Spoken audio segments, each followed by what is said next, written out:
ہے. اللہ یعلم من فی السماوات کی تعریف کرے. اتنا بتوانا لگا.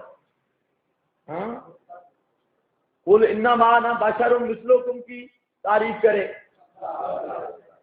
وہ پکا کافر ہو کیونکہ وہ بریلوی ہیں, وہ پکا ہو. باقی کچھ کچے کافر ہوں گے اور وہ پکا. تو انا لہو لحافظون خیال کرو. اچھا چلو بقیہ ادھار. وَإِنَّا لَهُ لَحَافِظُونَ مِنَ التَّحْرِيفِ وَالتَّبْدِيلِ وَالزِّيَادَةِ وَالنُّقْصَانِ. قرآن کی ہم حفاظت کرنے والے ہیں تحریف سے بھی, تبدیل سے بھی, زیادت سے بھی. اب سمجھ آیا زیادت اور نقصان کا معنی؟ زیادت سے بھی اور نقصان سے بھی.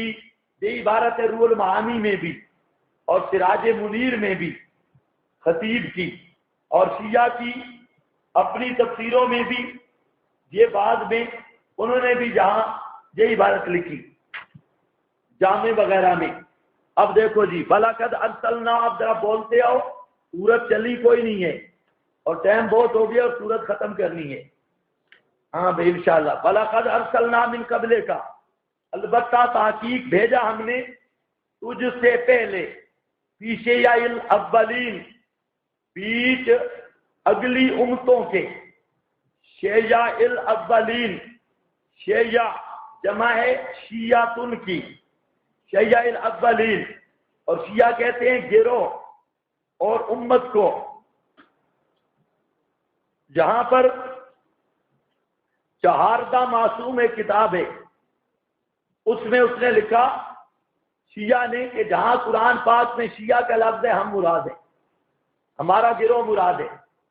ہم کہتے ہیں یہاں پر بھی لفظ شیعہ کا ہے. پہلے بھی بتایا تھا نا, جعل اہلہا شیعہ, شیعوں کا بانی فرعون ہے, بنا دیا اہل ارض کو شیعہ. کون بنایا؟ فرعون نے. اور پھر اسی طرح لا تکونوا من المشرکین الذین فرقوا دینہم وکانوا, یہ پکے مشرک تھے جنہوں نے نہ ہو ان لوگوں سے جنہوں نے دین میں فرقہ بازی کی اور کانو شیعہ تھے. اسی طرح لننزعن من کل شیعۃ ایہم اشد علی الرحمن عتیہ. قیامت کے دن ہر شیعوں کو اللہ پکڑے گا. اور بھائی شیعہ کا معنی گروہ ہے, لیکن شیعہ کہتے ہیں جہاں شیعہ کا لفظ ہے ہم مراد ہیں. ہم کہتے ہیں چلو تم صحیح, تمہیں من کل شیعہ, ہر حرامی شیعہ کو اللہ پکڑے گا, ہر بدماش کو. اشد علی الرحمن عتیہ, حضرت عثمانی نے مانا کیا بدماش. اشد علی الرحمن, بدماش کو اللہ پکڑے گا. تو شیعہ, یہاں پر بھی اللہ نے شیعوں کی رہنمائی کے لیے رسول بھیجے, لیکن شیعہ مسلمان نہیں ہوئے. وَلَقَدْ أَرْسَلْنَا مِن قَبْلِكَ, البتہ بھیجا ہم نے تجھ سے پہلے اگلی امتوں میں, پہلی امتوں میں رسول. وَمَا يَأْتِيهِم مِّن رَّسُولٍ, اور نہیں آتے تھے ان کے پاس کوئی رسول, إِلَّا كَانُوا بِهِ, مگر تھے وہ لوگ ساتھ اس رسول کے یستہزئون, مذاقیں کرتے. کون لوگ؟ وہ شیعہ. کانو بھی یستہزئون, وہ جو شیعہ اور اگلی امتیں تھی وہ رسولوں کے ساتھ مذاق کرتے. اب ذرا آیت سمجھنی ہے. کذالک نسلکہ, اسی طرح داخل کرتے ہیں ہم اس کو فی قلوب المجرمین, مجرموں کے دلوں میں. لا یؤمنون, نہیں ایمان لاتے. ثمرہ جس کی وجہ سے نہیں ایمان لاتے. بہی, ساتھ اس کے. وقد خلت سنت الاولین, اور تحقیق گزر چکی ہے سنت الاولین, سنت فی الاولین, سنت اللہ فی الاولین.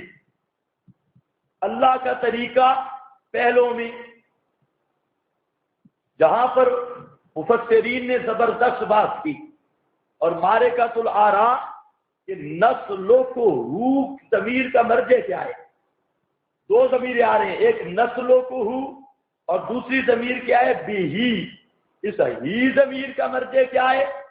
نسلوں کو ہو کی ہو ضمیر کا مرجع کیا ہے؟ اس میں زبردست لڑائی ہے۔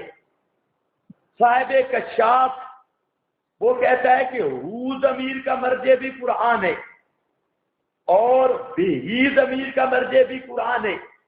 اب ذرا معنی سمجھنا ہے، دونوں ضمیروں کا مرجع قرآن، غور ہے نہیں ہے؟ اونچے بولو ہاں۔ اب ذرا دیکھو ترجمہ کرتا ہوں اس کے مطابق، کذالک اسی طرح جیسا کہ تجھ سے پہلی امتوں کے دل میں کتب سماویہ کو داخل کیا، تو مشبہ بھی ہی بیان کر رہا ہوں، جیسا کہ تجھ سے پہلی امتوں کے دل میں کتب سماویہ کو داخل کیا، اسی طرح نسلوں کو داخل کریں گے ہم اس قرآن کو فی قلوب المجرمین، مجرموں کے دلوں میں، فی قلوب المجرمین۔ یا سمجھو یہ آج سمجھ گئے تو دورہ سمجھ آ گیا، نہیں تو بالکل ڈھنگرا تے آٹا۔ فی قلوب المجرمین، مجرموں کے دلوں میں، لا یؤمنون، ایمان نہیں لائیں گے۔ ساتھ اس قرآن کے پہلے بھی یہ طریقہ گزر گیا، اور بزرگوں لکھنے پہ زور نہ لگاؤ، آیت سمجھنے پہ کوشش کرو۔ لکھائی تو صرف اتنی ہے کہ ہو ضمیر بھی ضمیر کا مرجع قرآن ہے۔ کشاف والے نے یہ لکھا، رازی نے اسی کو ترجیح دی، اور مفسرین نے بھی اسی کو ترجیح دی۔ آیت کا معنی سمجھو، معنی کیا ہے؟ کذالک، جیسا کہ ہم نے پہلوں کے دل میں کتب سماویہ داخل کی، سمجھ بوجھ کر انہوں نے نہیں مانا، اسی طرح ہم داخل کریں گے اس قرآن کو ابو جہل پارسی کے دل میں، داخل کریں گے قرآن کو ان مجرموں کے دل میں۔ کیوں؟ مجرموں کے دل میں لا یؤمنون، ایمان نہیں لائیں گے ساتھ قرآن کے۔ اللہ فرماتے ہیں کہ قرآن کا فہم اور قرآن کا مسئلہ کا سمجھ وہ تو ان کو آ جائے گی، اور انہیں یہ بھی پتہ چل جائے گا کہ یہ قرآن حق ہے، جیسے ابو جہل کہتا تھا یہ حق ہے، یہ پک ہو جائے گا۔ لیکن اس کے باوجود بھی وہ ضد اور اناد کی وجہ سے نہیں مانیں گے۔ ان کے دل میں قرآن داخل کروں گا بطور اتمام حجت کے، ان کے دل میں قرآن داخل کروں گا بطور اتمام حجت کے۔ مسئلہ ان کو سمجھ آ جائے گا، پہلوں کو بھی مسئلہ سمجھ آ گیا تھا، بس طے کا نہ کہا انفسہم، ان کے بھی دل یقین کر گئے تھے کہ موسیٰ کا مسئلہ سچا، نوح کا مسئلہ سچا، ابراہیم کا مسئلہ سچا۔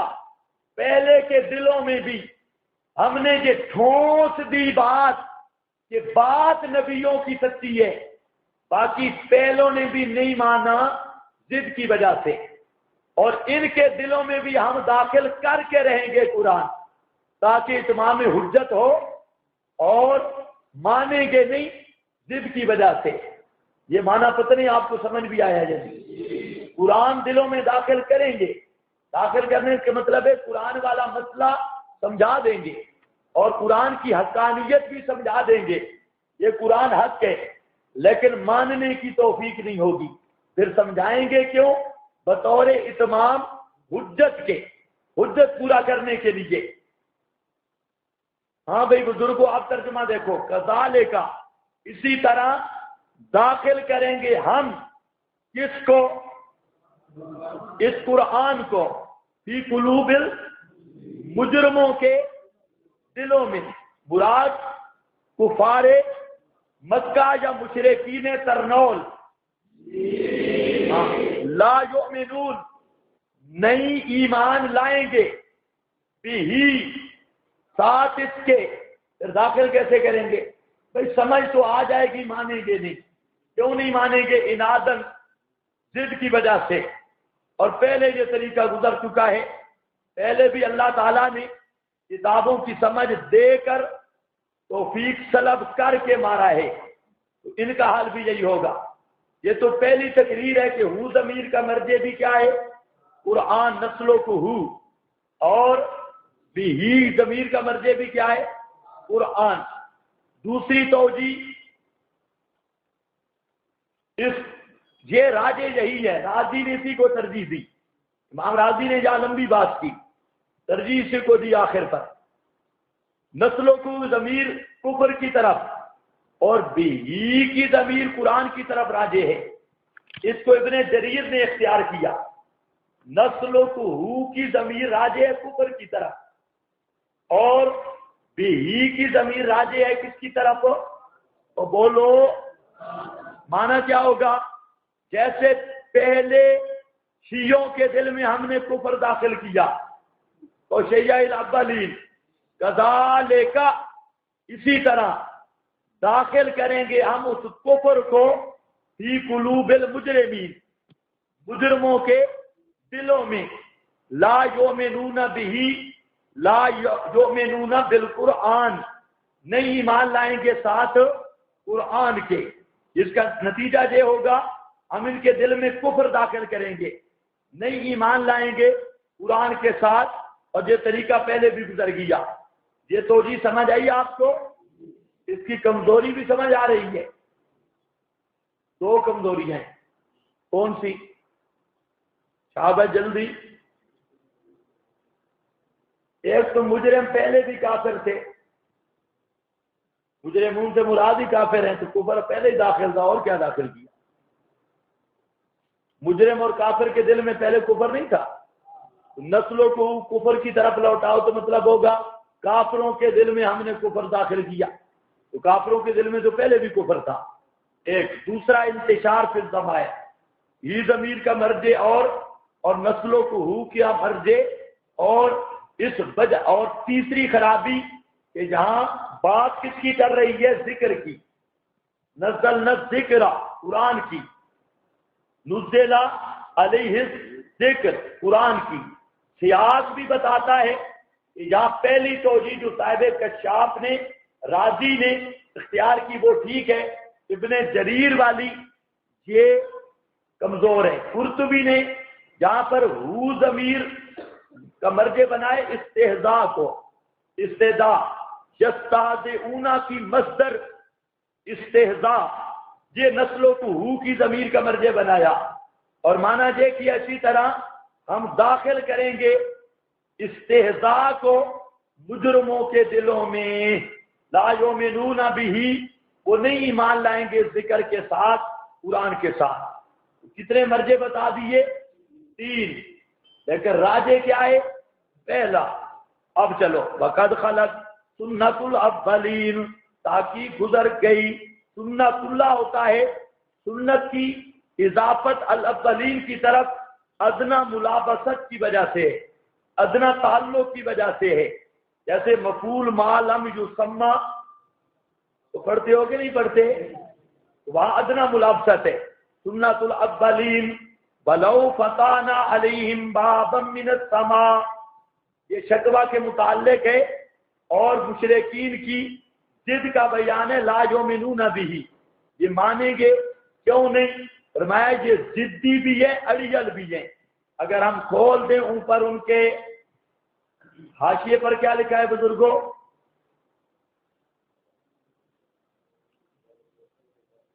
یعنی معجزہ دکھانا تو بجائے خود اگر تم کو آسمان پر چڑھاویں اور معجزات دکھلائے جائیں تو پھر بھی تسلیم اور کہو گے کہ ہم پر جادو کیا گیا، کیونکہ اناد کی وجہ سے مورے جباریت مار دی گئی۔ تائید ولو انا قرآن سیرت بہل اور قطعت بہل اور کلما بہل، مطلب ہے ضدی ہے، مانتے نہیں۔ ولو فتحنا علیہم بابا من السماء، اگر کھول دے ہم اوپر ان کے دروازہ آسمان سے، فظلوا فیہ، سارا دن چڑھتے رہیں۔ ذلو اور ذلہ باتا پڑا ہے نا، ذلو کا معنی ہوتا ہے دن میں داخل ہونا، مراد ہے سارا دن اس میں یارجون عروج سے چڑھتے رہیں۔ دن کے وقت اس لیے کہا کہ دن روشن ہوتا ہے، چیزوں کے دیکھنے میں اشتباہ نہیں ہوتا۔ لقالو، البتہ کہیں گے، انما سکرت ابصارنا، سوائے اس کے نہیں کہ باندھ دی گئی آنکھیں ہماری۔ سکرت باندھ دی گئی آنکھیں ہماری۔ تفسیر کا معنی ہوتا ہے بند کرنا، اور شد بند کر دینا، ہماری نظر بندی کی گئی۔ ابصارنا بل نحن قوم، بل ترقی کے لیے، بلکہ ہم قوم ہیں، مسحورون، جادو کیے ہوئے۔ مراد کیا ہے؟ اللہ فرماتے ہیں میرا پیغمبر اتنے ضدی ہیں، خواہ فرمائشیں کرتے ہیں۔ اگر ہم ان کو آسمان پہ چڑھا دیں اور سارا دن آسمان میں چڑھ کے خود عجائبات قدرت دیکھیں، آسمان کی چیزیں دیکھیں، ملکوت کو آنکھوں سے دیکھیں، لیکن اتنے ضدی بے ایمان ہیں کہ یہ کہیں گے جی ہماری تو آنکھیں نظر بندی کر دی گئی ہے، بلکہ محمد نے ہم پہ جادو کر دیا ہے معاذ اللہ، ہم زمین پہ اور ایسے خواب دیکھ رہے ہیں جیسے ہمارا دماغ خراب ہے، آسمان ہمیں نظر آ رہا ہے۔ یہ اتنے ضدی ہیں کہ مشاہدہ کا بھی انکار کرتے ہیں، مشاہدہ کے بھی منکر ہیں۔ وَلَقَدْ جَعَلْنَا فِي السَّمَاءِ بُرُوجًا، وَلَقَدْ، یہ سمجھ گئے ہو نا بزرگوں؟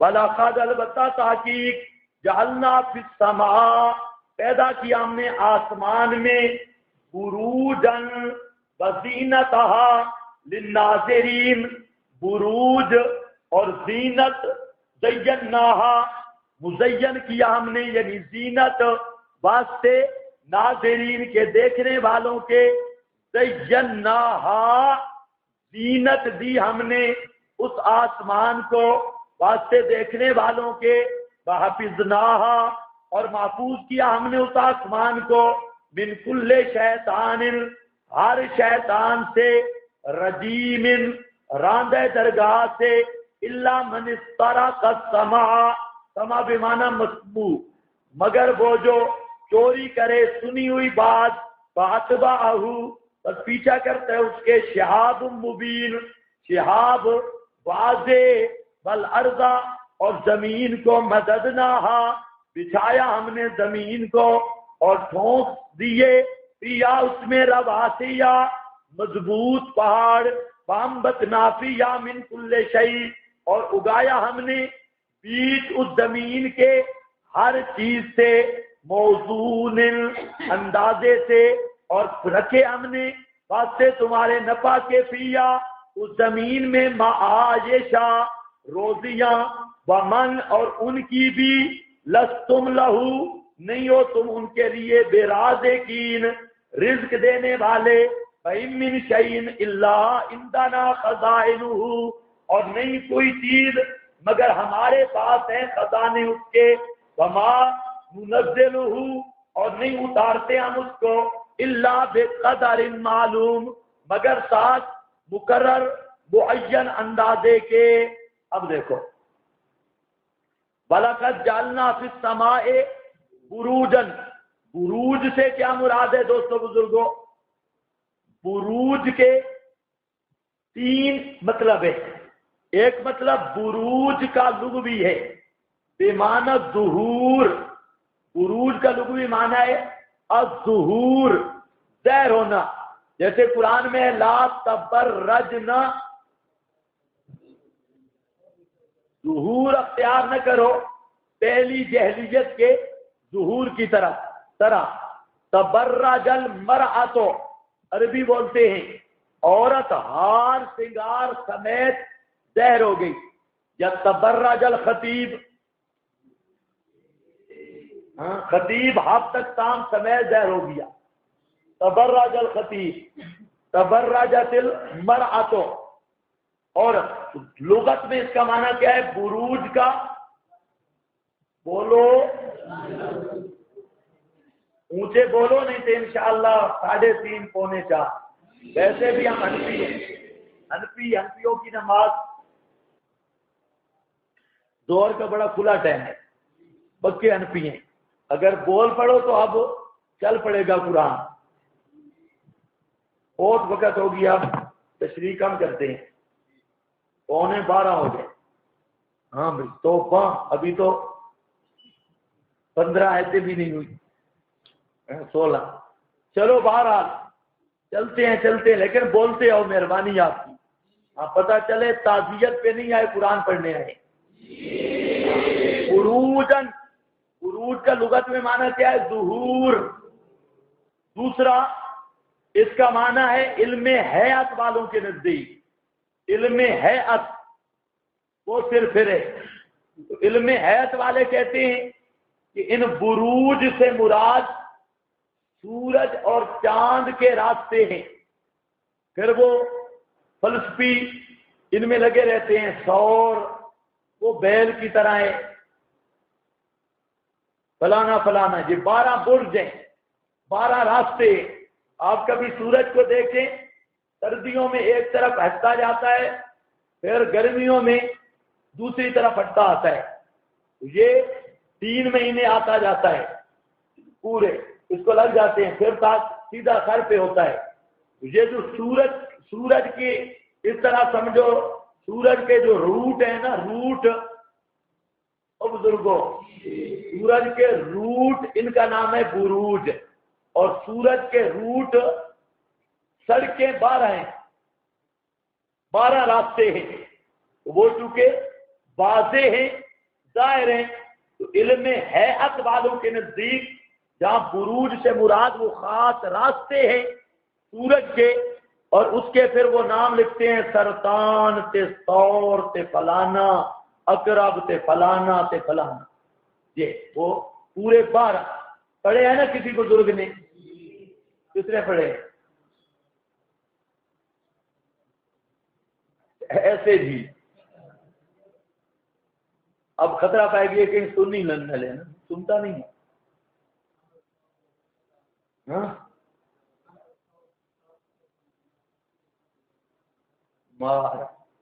فضولیات کے حافظ ہیں. ہاں بھائی. اچھا بھائی، یہ علم حیات والوں کے نزدیک. اور مفسرین کے نزدیک آپ کے پاس لکھا ہے الکواکب العظام.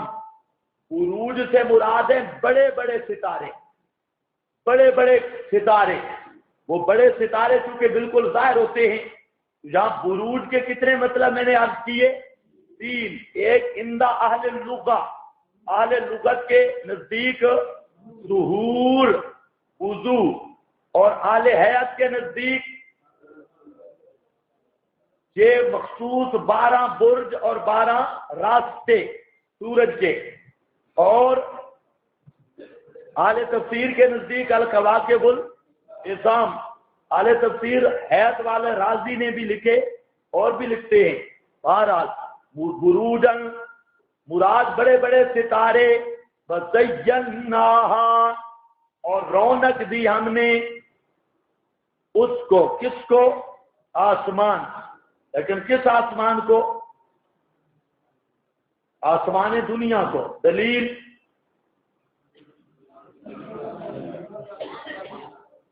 للناظرین، بات سے دیکھنے والوں کے.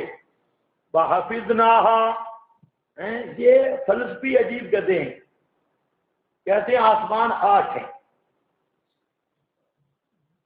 شیخ چلی 8 کہتے ہیں آسمان ہیں.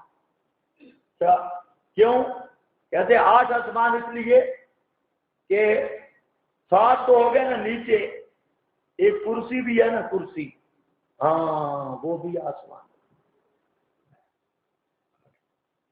اور ناما عرش بھی ہے نا، ہے بدھو پر تھی بیٹھی نیچے دیکھتی ہے، اور ان کو کیڑے نظر آتے ہیں زمین پر۔ کرسی بھی آسمان ہے نا، عرش بھی آسمان ہے، اور آسمان 7 ہے یا 8 کہتے ہیں کہ نہیں کہتے؟ اور چبل شیخ چلی کی اولاد یہ نیچے بیٹھ کے، سب سے بڑا الو کا چرخا منطقی اور فلسفی ہوتا ہے۔ منطقی اور فلسفی سے بڑا شیطان دنیا میں کوئی۔ معلوم ہوتا ہے کہ منطقی اور فلسفی کا جو دماغ ہے یہ شیطان کی پناہ گاہ ہے۔ ایسے بیٹھا ہوتا ہے اور ایسی غیب کی نکالتے آدمی حیران۔ اب اس کے باپ نے دیکھے 8واں آسمان، وہ کرسی ہے نا جی، کرسی ہے نا بندے کا پترا، کرسی ہے، آسمان تو نہیں ہے۔ وہ اندازہ لگا لیا۔ ہمارے ساتھ ایک طالب علم پڑھتا تھا، استاد نے پوچھا نبی پاک علیہ السلام نے کتنے حج کیے؟ کہتے ہیں 27۔ استاد پوچھتے ہیں کہ آپ کو کیسے پتا چلا؟ کہتے ہیں اندازہ لگائے، کم از کم 27 حجوں کے اندازہ لگائے۔ تو یہ سارے منطقیوں فلسفیوں کے اندازے ہیں۔ القرآن حق والنبی حق والمناطق الو۔ سمجھو بات۔ دیکھو زینا، جہاں پر بھی انہوں نے گڑبڑ کی، اور جی یہ ستارے کرسی میں لگے ہوئے ہیں، تمہاری نانی دیکھ کے آئی کرسی میں لگے ہوئے ہیں، یہ کرسی سے نظر آ رہے ہیں، کرسی میں لگے ہیں الو دے چرخے۔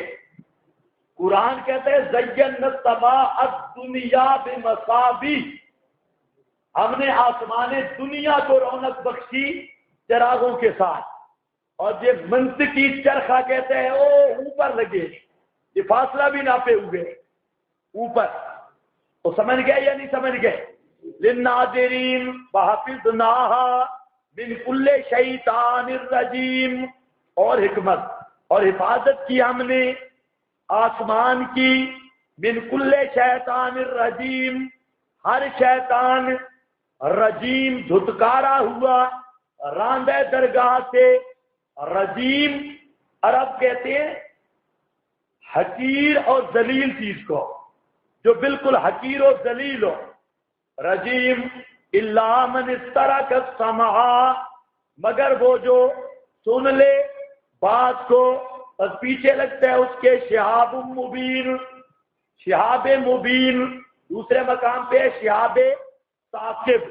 اب ذرا چند مقام دیکھو قرآن کے، سورۃ الصافات آیت نمبر 7، جلدی، سورۃ الصافات آیت نمبر 7، دیر نہ کرو بزرگوں۔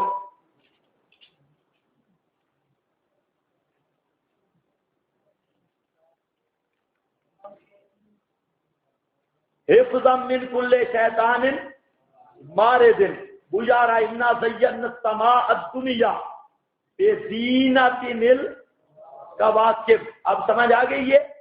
بزینۃ الکواکب۔ یہاں پر کیا، دونوں آیتوں کو دیکھو، یہاں پر دیکھو جعلنا فی السماء بروجا وزیناها، لفظ بروج کا آیا، اور جہاں پر لفظ کیا آیا؟ الکواکب۔ تو یہ تفسیر القرآن بالقرآن کے ساتھ عروج سے مرادی کواکب اعظام ہے۔ وحفظا من کل شیطان مارد، کہاں پر شیطان آیا؟ شیطان مارد۔ لا یسمعون الی الملأ الاعلی، وہاں پر وضاحت نہیں تھی، جہاں وضاحت آ گئی کہ نہیں کان لگاتے اوپر کی مجلس میں۔ وَيُقْذَفُونَ مِن كُلِّ جانب دُحُورًا وَلَهُمْ عَذَابٌ وَاصِبٌ إِلَّا مَنْ خَطَفَ الْخَطْفَةَ وَأَتْبَعَهُ شِهَابٌ ثَاقِبٌ۔ یہ اصل میں بات سمجھو، جو جن ہے نا، جن نزول قرآن سے پہلے یہ اوپر چڑھ جاتے، اور چڑھتے کیسے؟ ایک نیچے کھڑا ہوتا، دوسرا اس کے کندھے پہ، پھر وہ اس پر، پھر اس پر، اس پر، اس پر، چلتے چلتے یہ نیچے والی لائن زمین پہ ہوتی اور ان کی دوم آسمانوں پہ، وہاں پہنچ جاتے۔ اب یہ جسم لطیف ہے تو وہاں فرشتوں کا جہاں دفتر ہے، ہیڈ کوارٹر یہ دفتر کے ارد گرد پھر رہے ہوتے. اوپر سے جب حکم آتا تو اب یہ کان لگاتے. اللہ تعالیٰ کا جب حکم آتا فرشتوں کو کسی کام کرنے کا، یہ بھی جسم لطیف ہے، یہ الماری سے یا دروازے سے یا کسی اور بہانے سے یہ وہاں سن لیتے. اب وہ جو اوپر والا سنتا نا بھئی یہ حکم آنے والا ہے، وہ نیچے والے کو القاء کرتا. اور یہ لہر نیچے بیٹھا ہوا تھا حضرت صاحب، یہ حضرت کافر صاحب، یہ کاہن، یہ اس کاہن تک وہ ٹیلی فون کرتے. نیچے فوراً فون کیا، فون کی تارے وہی شیاطین ہوتے، وہ نیچے کاہن کو بتاتے اور کاہن آگے غیب کی خبریں دیتا. یہ ایک ترتیب ہوتی ان کی. لیکن نزول قرآن کے وقت اللہ نے آسمان کو محفوظ کر دیا اور شیاطین وہاں پر جانے سے محروم ہو گئے. اس کی مثال ایسے ہے جیسے استاد کا جب کوئی فون ہوتا ہے نا دوران سال تو طالب علم کان لگاتے ہیں، اب کہیں جا رہا ہے، کان لگاتے ہیں، کمرے کے باہر پھریں گے، کوئی بیچارے آنکھیں بند کر کے بیٹھے ہوئے بھائی یہ سمجھے سو گئے، کوئی کتاب لے کر رٹا لگانے ادھر جائیں گے، فون جب آتا ہے تو پورے متر ہیں، چھٹی ہوگی، جا رہا ہے. یہ اسی طرح جنات کرتے تھے، اوپر چڑھ جاتے بالکل ہو بہو، اوپر فرشتوں کی بات سنتے اور نیچے کائن کو بتاتے. کائن پھر غیب کی خبریں دیتا. لیکن جب قرآن کا نزول کا وقت شروع ہوا اللہ نے آسمانوں پر فوجی بٹھا دیے، فرشتے شہاب ثاقب. اور اب شیطان جو ہی اوپر آنے لگتے، اوپر لگتا شہاب ثاقب شیطان کا رگڑا نکال دیتا ہے. اول تو جاتے ہی نہیں، اور اگر کوئی شتونگڑا دلیر بھی ہو اوپر پارک تک پہنچ بھی جائے تو پھر واپس نہیں آنے دیتے. اوپر اگر سن بھی لے تو واپس نہیں آنے دیتے. یہ ہے نظام حفاظت. خط فل خط فاتا فاتبعہ شہاب ثاقب. حضرت قاضی شمس الدین کی ایک کتاب کا نام ہے شہاب ثاقب، جو مولوی سرفراز پر سکا یہ شہاب چھوڑے ہیں. شہاب کس کو لگتے ہیں؟ شیاطین کو. شہاب ثاقب کس پر مارے جاتے ہیں؟ شیاطین کو. حضرت قاضی شمس الدین نے کتاب کا نام رکھا ہے مولانا سرفراز صاحب کی ترتیب میں شہاب ثاقب. اتنا بہترین نام رکھا ہے. شیاطین پر وہ پڑھنے والا تارا اور شیطان پر کو جو سیارہ لگتا ہے وہ شہاب ثاقب. کہتے ہیں بزرگ بڑے نرم تھے. یہ جو بڑے بزرگ تھے بہت نرم تھے. آج کل نوجوان بڑی سختی کرتے ہیں. اکابر بڑے نرم تھے. اب ذرا خیال کرو یہ نرمی، ہم نے تو مولانا سرفراز صاحب کو شیطان کبھی نہیں کہا، لیکن قاضی شمس الدین کہتے ہیں اصلی شیطان ہے. اس لیے اوپر سے قرآن کے شہاب ثاقب چھوڑے. کتنی نرمی تھی، تو سمجھ آئیے بات کہ نہیں؟ کہ آج کل بدھو کمپنی نکلی ہے. ایک ادھر ہے دجال اعظم، بہت بڑا دجال پنڈی میں، عبد الشیطان، وہ عبد المعبود، بڈھا شیطان باپی. تو اس نے ایک رسالہ لکھا کہ شیخ القرآن سما عند القبر کے قائل تھے، ہے گدھیا. شیخ کی اپنی آواز موجود ہے، تقریر موجود ہے، تحریر موجود ہے، چیلنج بازی موجود ہے، لیکن وہ عبد المعبود ہے، سفید داڑھی ہے. اتنے جھوٹا کذاب، 22 جھوٹ بولے ہیں ایک رسالے میں، سیدھے سادے جھوٹ. کیوں؟ تاکہ اب منکر نکیر کی سٹیں ضربیں صحیح لگے نا. بے ایمان، بڈھا شیطان. حضرت شیخ القرآن کا دورہ سنو، دورے میں جو شیخ کہتے ہیں ہاں للڑو، آیاتیوں کہتے ہیں ہاں للڑ، تم اصل قرآن کے دشمن ہو. یہ قرآن کا دشمن مسلمان ہوتا ہے. شیخ القرآن کہتے ہیں قرآن کے دشمن تم ہو، اور تم بریلویوں کے دفاع میں سامنے نہ آتے تو بریلویت کو تو ہم کچا کھا گئے ہوتے، لیکن تم سامنے آ گئے اور تم قرآن کے دشمن ہو.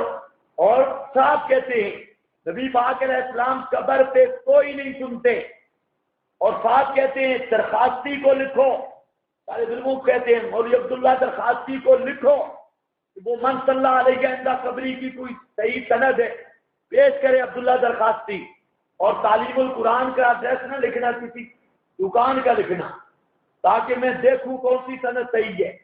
اور پھر کہتا ہے مولوی محمد علی بھی نہیں کہتے، محمد علی شاہ صاحب کہتے ہیں محمد علی خط آیا سکھر سے، کہتے ہیں مناظرہ ہوگا اور مناظرہ تحریری، کہتا ہے محمد علی بزدل تحریری مناظرہ نہیں ہوگا، عورتوں کی طرح چھپ چھپ کر مناظرہ آمنے سامنے ہوگا، اور میں دیکھوں گا نا کیڑا بندے دا پتر میرے سامنے عبارتہ پڑھ دے، ہاں تمہیں کوئی چیز آتی ہے یا نہیں، میں دیکھوں گا۔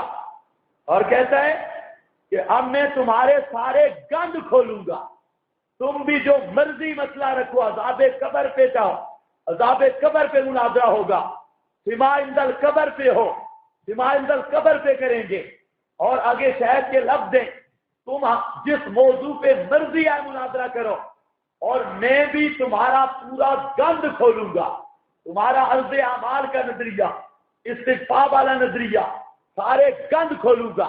اب پتہ چلے گا کتنی نرمی ہے۔ کہتے ہیں یہ جو نئے نوجوان ہیں نا چھوکرے، یہ تیز ہو گئے ہیں، اور بزرگ بڑے نرم تھے۔ ہاں بڑی نرمی ہے کہ بزرگ کیا فرماتے ہیں کہ مولانا سرفراز خان صفدر جو ہے اصلی شیطان ہے، اور اس پر میرا رسالہ جو ہے یہ شہاب ثاقب۔ اب میں نہیں کہہ رہا کہ کوئی مجھے گالیاں نکالنا شروع کر دے، یہ کون کہہ رہا ہے؟ شمس المحدثین قاضی شمس الدین۔ تو سمجھ گئے یا نہیں سمجھ گئے؟ تو بولو وَأَتْبَعُوا شِهَابٌ ثَاقِبٌ، سراغ کرنے والا شہاب۔ اچھا جی، اب دیکھو اور آیت دیکھو، سورۃ الملک آیت نمبر 5، جلدی دیکھتے جاؤ، سورۃ الملک آیت نمبر 5۔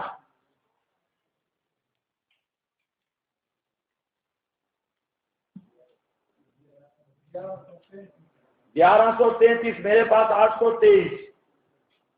ہاں بھائی، وَلَقَدْ زَيَّنَّا السَّمَاءَ الدُّنْيَا بِمَصَابِيحَ وَجَعَلْنَاهَا رُجُومًا لِلشَّيَاطِينِ وَأَعْتَدْنَا لَهُمْ عَذَابَ، یہاں لفظ کیا رہا ہے؟ رجوم، جلنا رجومن۔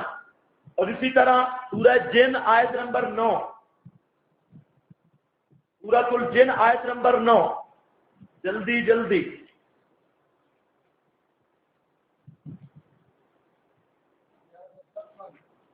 گیارہ سو 56۔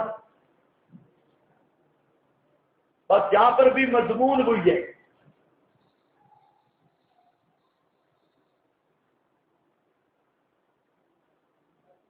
او کہتا ہے انا کنا نقعد منها مقاعد للسمع، دل کہتے ہیں ہم وہاں بیٹھتے تھے، کوئی بیٹھ کے بنائی ہوئی تھی، اور اب مسئلہ بدل گیا، آپ اوپر سے مار پڑتی ہے یہ۔ اسی طرح بس آیات نمبر لکھ لو، اب وقت نہیں، سورۃ الشعراء یہی مضمون آیت نمبر 212،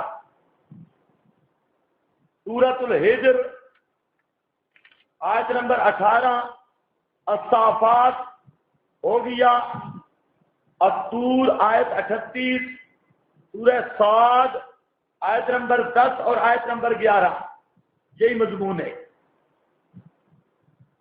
اللہ فرماتے ہیں شہاب مبین، ان کے پیچھے شہاب مبین واضح پیچھے لگتا ہے، مبین اس لیے کہا کہ وہ نظر بھی آتا ہے۔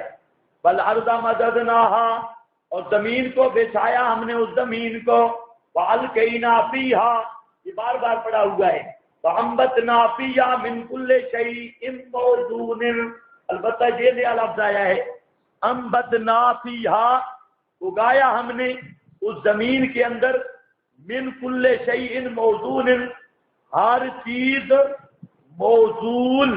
سورۃ القمر نکالو آیت نمبر 49، موزون، موزون اندازے سے، معین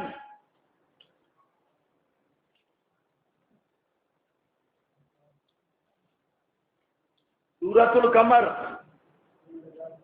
1072 صفحہ جی.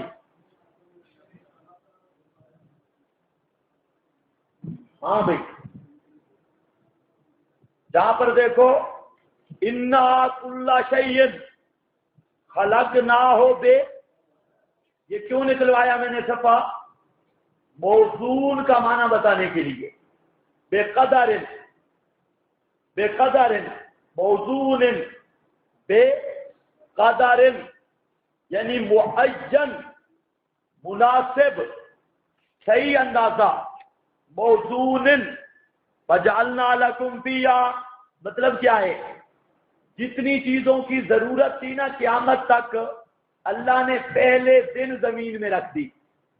کتنی گندم کی ضرورت ہوگی، کتنے چھولے، اندازہ تو دیکھو نا. زمین جب بنی، قیامت تک جب تک آبادی رہے گی، اس آبادی کو کس کس خوراک کی ضرورت ہے، کتنی کتنی ضرورت ہے. اللہ فرماتے ہیں ہم نے مکمل، پنجابی والے کہتے ہیں مین کے رکھی ہے، ناپ کے، اور اس کا وزن کر کے رکھا ہے، اور وہ وزن کم زیادہ بھی نہیں ہوتا. ذرا اندازہ کریں، آج کل معیشت والوں کو بیچاروں کو خطرہ ہے. اللہ نے جس دن زمین پیدا کی اسی دن ہر چیز کا ایسا وزن رکھا، آخری دن تک وہ ختم بھی نہیں ہوگی اور آخری دن سے بڑھے گی بھی نہیں، وہ پوری ہو جائے گی. گندم کا خزانہ، چاول کا خزانہ، جوار باجرے کا خزانہ، دھاتیں کانے، تیل، ڈیزل، پٹرول اور اس قسم کے اور معدنیات اور جتنی چیزیں زمین میں ہیں، اللہ نے معین ناپ تول کے رکھی ہے. لوگوں کی ضرورت قیامت تک پوری ہوتی رہے گی، اور جب قیامت قریب ہوگی تو قیامت کے بعد وہ بچیں گی نہیں، پہلے کم نہیں ہوں گی، پہلے وزن کر کے رکھ دیا. جیسا کہ جو سمجھدار محتمم ہوتا ہے وہ گندم کا وزن کرتا ہے کہ گندم اس سال کی ہو گئی جی 100 بوری، اور 100 بوری کل کتنے آدمی کھا سکتے ہیں طالب علم، وہ پھر کہتے ہیں یہ داخلہ محدود ہوگا، 50 طالب علموں سے زیادہ داخلہ نہیں ہوگا. ہم پیلو بیٹھ گئے، وہاں ایک بابا پٹھان تھا، بابا پشتو والا، اس کے پاس پڑھنے گئے تو یہ ملتان کا ایریا ہے. تو بابا تھا، 40 سال ہو گئے تھے بابا گھر نہیں گیا تھا. کتنے سال ہو گئے؟ 40 سال. 40 سال بابے کا پیچھے کوئی نہیں تھا. بچہ تھا، گھر سے بھاگ گیا تھا پڑھنے کے لیے، بچہ تھا. تو ماں بھی بعد میں فوت ہو گئی، بابا بھی، کوئی بھی نہیں تھا، اکیلا بابا پٹھان تھا. بابے نے بھی شادی نہیں کی تھی، بابے نے کہا اکیلے ہی رہنا ہے. تو 40 سال کا وہاں گئے تو میرا امتحان لیا. امتحان لیتا ہے، اس وقت سادسہ ہم پڑھتے تھے، سادسہ کا امتحان لیا تھا، خامسہ کی کتابوں کا، مختصر المعانی اور متول کا لیا. بڑا منطقی بابا ہے. تو وہاں پر امتحان لے کر تو آنکھوں سے آنسو آ گئے بابے کے. ہم نے کہا یہ کیا؟ وہ کہتا ہے کہ افسوس یہ ہے کہ جہاں جو میں رہتا ہوں تو یہ لوگ مجھے ایک طالب علم بھی زیادہ نہیں رکھنے دیتے، ایک طالب علم بھی، اور میرا دل کرتا ہے کہ آپ ادھر رہ جاتے، لیکن یہ لوگ ہمیں رکھنے نہیں دیتے. ان کا اپنا خرچ ہوتا ہے، 20 طالب علموں سے زیادہ بالکل نہیں رکھنے دیتے. تو وہاں پر پھر ہم واپس چلے آئے تھے تو بابا اس دن بہت رویا تھا. طالب علم بھی حیران سے کہتے بابے کو جب سے ہم دیکھ رہے ہیں پہلی دفعہ ان کے آپ نظر آئے. تو کہتا ہے بس نہیں ہوتا ہے نا، محتمم معین رکھتے ہیں، اتنی گندہ میں اتنے طالب علم رکھتے ہیں. اللہ نے فرمایا میں نے پہلے دن وزن کر کے رکھا ہے، اور یہ وزن بھی ایسا نہ کم ہو نہ بڑھے. کمال ہے، سبحان اللہ. ان کل شیء موزون وجعلنا لکم فیہا، اور رکھے تمہارے لیے اس زمین میں معایشہ، روزیاں، معقولات بھی، مشروبات بھی، ملبوسات بھی، تینوں چیزیں وَمَلَّسْتُمْ تمہارے لیے بھی اور ان کے لیے بھی کہ تم جن کے رازق نہیں، تم جن کے رازق نہیں، کون رازق؟ اللہ، یعنی تمہارے خدام، خادم، چوپائے، نوکر، ان کو بھی دیتا ہوں۔ وَإِن مِّن شَيْءٍ اور نہیں کوئی چیز إِلَّا عِندَنَا خَزَائِنُهُ مگر ہمارے پاس ہیں خزائن اس کے، سارے خزانے ہمارے پاس ہیں۔ اصل خزانہ اس جگہ کو کہتے ہیں جس میں قیمتی چیز رکھی جائے۔ خزانہ وہ محل ہے جس میں قیمتی چیز رکھی جائے، وہ محل بھی ہمارے پاس ہے تو خزانے بھی ہمارے پاس ہیں۔ وَمَا نُنَزِّلُهُ اور نہیں اتارتے ہم ان خزانوں کو إِلَّا بِقَدَرٍ معلوم۔ اب دونوں آیتوں کو دیکھ لو، موزون اور بقدر معلوم، ان کو رکھا بھی ناپ تول کے ہے اور جتنی ضرورت ہوتی ہے حکمت کے مطابق اتارتا بھی اتنی ہے، جتنی جہاں ضرورت پوری ہو جائے اتارتا بھی اتنی ہے۔ یہ آیت دلیل ہے کہ خزائن الہی کا مختار بھی اللہ اور قاسم بھی اللہ، خزائن الہی کا مختار بھی اللہ اور قاسم بھی اللہ۔ وہ بریلے کہتے ہیں کہ اللہ مختار ہے اور نبی پاک علیہ السلام قاسم ہے۔ ہر خزانے قاسم، قاسم ارزاق، قاسم صحت، قاسم، میں نے یہاں پر عرض کیا تھا کہ یہ بریلوی انتہائی گستاخ رسول ہیں۔ یہ کہتے ہیں قاسم کا معنی تو اعمال کی تقسیم، کہ نبی پاک ضلع تقسیم کرتے ہیں، ڈاکہ معاذ اللہ تقسیم کرتے ہیں، چوری تقسیم کرتے ہیں، یہ ساری چیزیں نبی تقسیم کرتا ہے، تو اس سے بڑی گستاخی اللہ کے رسول کی کوئی نہیں ہو سکتی۔ رہ گیا یہ سوال، اللہ تقسیم کرتا ہے تو اللہ مکلف نہیں، لا یسأل عما یفعل، اللہ تعالیٰ کے لیے عیب نہیں۔ نبی کریم علیہ السلام مکلف ہیں، عبد ہیں۔ تو اگر آپ کو قاسم انعام یا قاسم ارزاق مانا جائے، اس کا مطلب ہوگا ڈاکے والی روزی نبی پاک تقسیم کرتے ہیں، چوری والی اور یہ چکلے والیاں روزیاں، یہ جتنے گند ہیں یہ اللہ کے نبی کی نسبت کرنے ہی کفر اور گستاخی ہے۔ اور اللہ تعالیٰ لا یسأل عما، او بزرگوں، ہاں تو آپ کے پاس کون سی دلیل ہے شاباش؟ کون سی دلیل ہے کہ قاسم بھی اللہ اور موتی بھی اللہ؟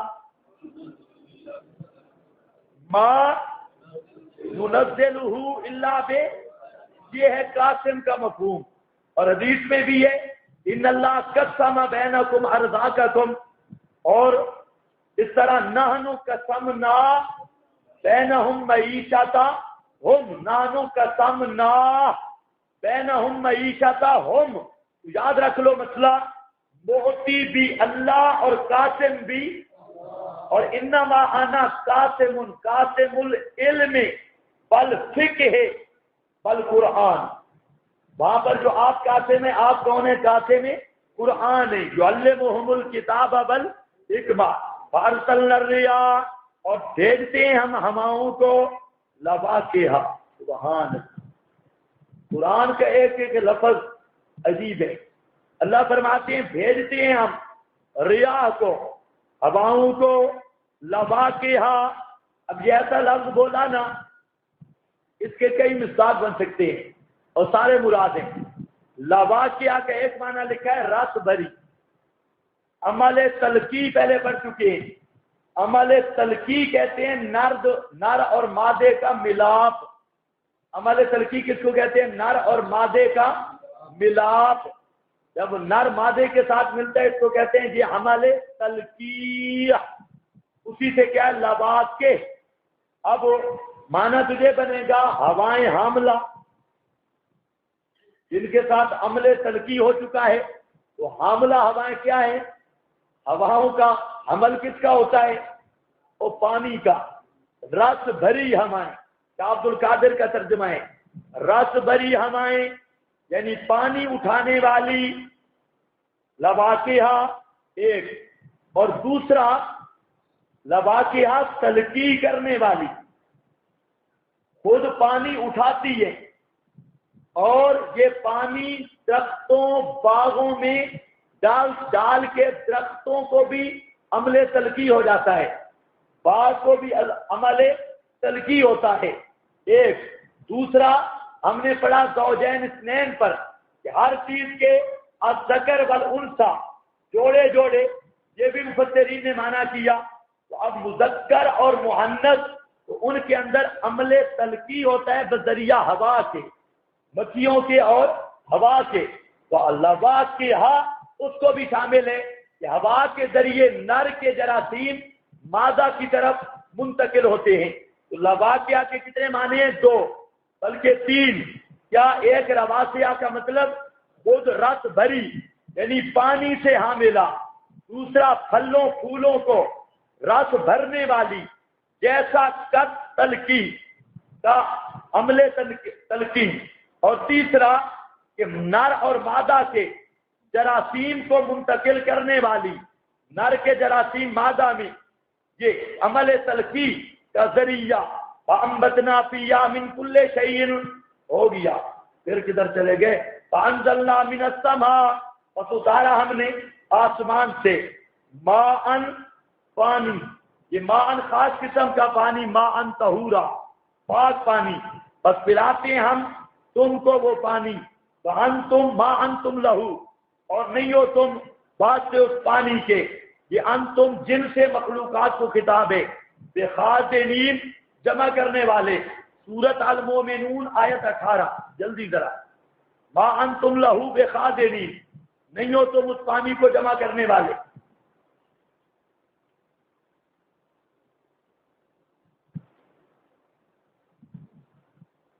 وَأَنزَلْنَا مِنَ السَّمَاءِ مَاءً اور اتارا ہم نے آسمان سے پانی.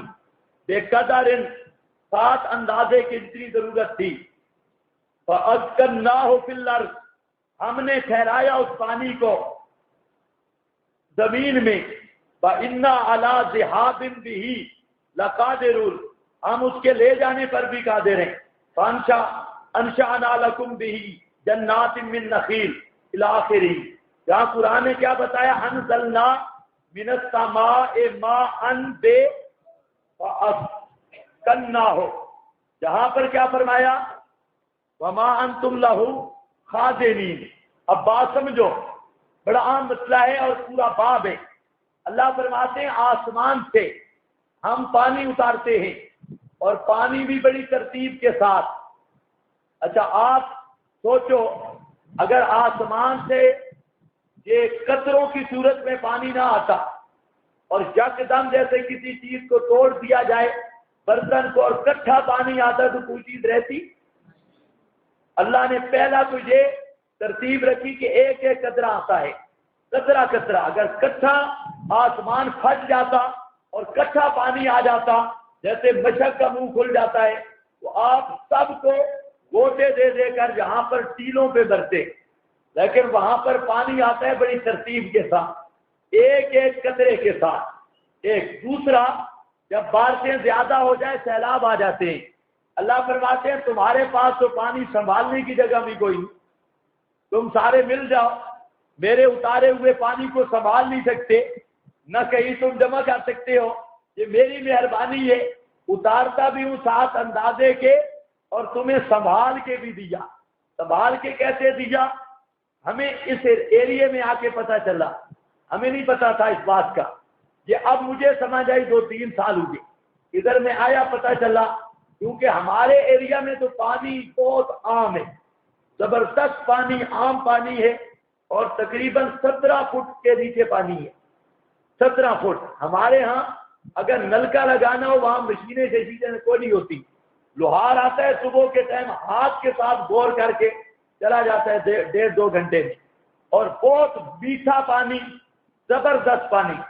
ہمیں نہیں پتا تھا کہ پانی کی کمی بھی ہوتی ہے. یہ تو ترنول شریف میں آ کر ہمیں پتا چلا کہ ادھر پانی کوئی نہیں ہوتا. لیکن آپ اندازہ کریں نا اب اس آیت تب سمجھ آئے گی. شکر ترنول بھی تھی ہمیں یہ آیت تب سمجھ آئی. اب تھوڑی سی بارش آئے نا اوپر نیچے پانی آ جاتا ہے موٹروں میں. یہ بات اصل سوچنے والی ہے. بارش تھوڑی سی اوپر پڑتی ہے زمین کے. اگر آپ زمین کو کھودیں بھی صحیح 2 فٹ تک اس کا سیلاب جائے گا یا وہ زمین گیلی ہوگی، 3 فٹ تک چلی جائے گی بارش کا اثر ادھر، لیکن ادھر تھوڑی سی بارش ہو جائے نیچے موٹروں میں پانی آ جاتا ہے۔ اب ہمیں نہیں سمجھ اللہ نے وہاں کیسے پہنچایا پانی کو، بارش اوپر آتی ہے اور پانی جمع نیچے ہو جاتا ہے، حالانکہ اتنا فاصلہ کم از کم 70-80 فٹ زمین کی چوڑائی کے نیچے پانی ہے، کہیں 100 فٹ ہے، لیکن تھوڑی سی اوپر بارش آئی نیچے موٹروں میں پانی آ گیا۔ یہ بات ابھی تک ہماری سمجھ میں نہیں آئی، اتنی سمجھ میں آئی فَأَسْكَنَّاهُ فِي الْأَرْضِ، اللہ فرماتے ہم آسمان سے پانی اتارتے ہیں اور زمین میں جمع بھی ہم کرتے ہیں۔ اب یہ بات آپ نے بھی کبھی یہ سوچا ہے؟ اوپر بارش آئے تو نیچے پانی آ جاتا ہے نا، تھوڑی سی بارش آئے تب بھی نیچے پانی آ گیا، اب نیچے کیسے پانی پہنچا؟ یہ سوچنے والی بات ہے۔ بہرحال یہ اللہ کی شان ہے، اسکناہو کا یہی معنی ہے۔ فرمایا تم تو جمع نہیں کر سکتے، ہم ہیں ما انتم لہو خاذنین، وَإِنَّا اور کمال سنو، اور ہم ہی ہیں لَنَحْنُ ہم ہی ہیں لا غیر من المخلوق نہجی جان ڈالتے ہیں، فنمیتو اور جان نکالتے ہیں، وَنَحْنُ الْوَارِثُونَ اور ہمیں پیچھے رہنے والے، سارے مرنے والے ہیں اور ہمیں پیچھے رہنے والے، زندگی دینے والا بھی اللہ، خیال کرنا ہے تطبیق دینی ہے، زندگی دینے والا بھی اللہ، موت دینے والا بھی اللہ، آسمان سے پانی اتارنے والا بھی، پانیوں کو جمع کرنے والا بھی، ہواؤں کو رس بھرا بیچنے والا بھی، خزانوں کا مالک بھی، رازق بھی، زمین بنانے والا بھی، پہاڑ بنانے والا بھی، روزیاں رکھنے والا بھی، پکار کے لائق بھی صرف اللہ۔ یہ ہے انتباہ، پکار کے لائق بھی صرف اللہ۔ یہ فَلَقَدْ عَلِمْنَا البتہ تحقیق ہم جانتے ہیں، الْمُسْتَقْدِمِينَ مِنْكُمْ پہلوں کو تم میں سے، اور البتہ تحقیق ہم جانتے ہیں المستاخرین مستاخرین کو، پچھلوں کو بھی، پہلوں کو بھی جانتے ہیں، پچھلوں کو بھی جانتے ہیں، پہلوں کو بھی جانتے ہیں، پچھلوں کو بھی جانتے ہیں۔ مراد کیا ہے؟ مستقدمین اور مستاخرین، اس میں بڑے اقوال ہیں، بس ایسی آیت مل جائے مفسرین کو تو اس میں پھر شروع ہو گئے۔ مراد کیا ہے جی؟ پہلے کون، مستاخرین پچھلے کون؟ مثلا ایک قول ہے مستقدمین سے مراد وہ مخلوق جو اب تک پیدا ہو چکی ہے، من خلق اللہ، جو مخلوق اب تک پیدا ہو گئی وہ مستقدمین ہیں، اور جو ابھی تک اللہ نے پیدا نہیں کی بعد میں پیدا ہوگی وہ مستاخرین ہیں۔ یہ معنی کیا ابن عباس نے، دوسرا معنی کیا حضرت مجاہد نے کہ مستقدمین سے مراد قرون ماضیہ، پہلی جماعتیں قوم نوح سے لے کر قوم عیسیٰ تک، اور مستاخرین سے مراد امت محمدیہ، امت محمدیہ کے لوگ۔ یہ حسن بصری کہتا ہے کیا معنی اور ہے، مستقدمین زمان جا مخلوق نہیں، مستقدمین فی الطاعت، اور مستاخرین عن الطاعت، مستقدمین سے مراد وہ ہیں جو پہلے پہلے سبق میں آتے ہیں، اور مستاخرین سے مراد وہ ہیں جو پارک میں، ٹوٹیوں میں اور لیٹرینوں کے سامنے سوئے رہتے ہیں۔ تو سمجھ آئیے بات، اطاعت کے کام میں جو پہلے آتے ہیں وہ ہیں مستقدمین، اور جو لیٹ آتے ہیں وہ کیا ہیں؟ مستاخرین۔ اور عادت ہوتی ہے نا آدمیوں کی، کئی آدمی ہوتے ہیں وہ صبح اٹھیں گے مسجد میں اور نماز کے ٹائم داخل ہونے سے پہلے آ جائیں گے مسجد میں، یہ، اور اسی طرح سبق کا ٹائم ہوگا، سبق کے ٹائم میں اول طور پہ آ جائیں گے مسجد میں، جیسے پشتو والے ساتھی ہیں، اور جو پنجاب والے ڈھگے ہیں، یہ کوئی ادھر جا رہا ہے، کوئی ادھر جا رہا ہے، کوئی ادھر جا رہا ہے، جیسے منافق کو جہاد کا حکم مل جائے۔ سبق ایسے ذوق سے پڑھتے ہیں۔ سب نہیں، پنجابی بھی بڑے اچھے لوگ ہیں، سارے نہیں، کچھ کی بات کر رہا ہوں، بعض الشیاطین کی۔ البتہ پشتو والوں میں ایک عیب ہے کہ یہ روزہ بہت پہلے رکھتے ہیں اور ہر سال رکھتے ہیں۔ یہ یوم شک کا روزہ رگڑتے ہیں، یوم شک والا روزہ یہ پکا رکھتے ہیں، تو یہ کوئی اچھی بات نہیں۔ ویسے مستقدمین سے مراد ہر اطاعت میں آگے ہونا، جہاد ہو تو آگے، اور یہ آپ سن لیں، یہ ہیں یہ صفات پشتو ہم کہہ سکتے ہیں کہ مستقدمین سے مراد پشتو والے، مستاخرین سے مراد پنجاب والے۔ سمجھ آئیے بات؟ او بزرگوں، جہاد میں آگے، جہاد کی صفوں میں آگے، نماز میں آگے، ہر نیکی میں آگے، سبق میں آگے، اور مستاخرین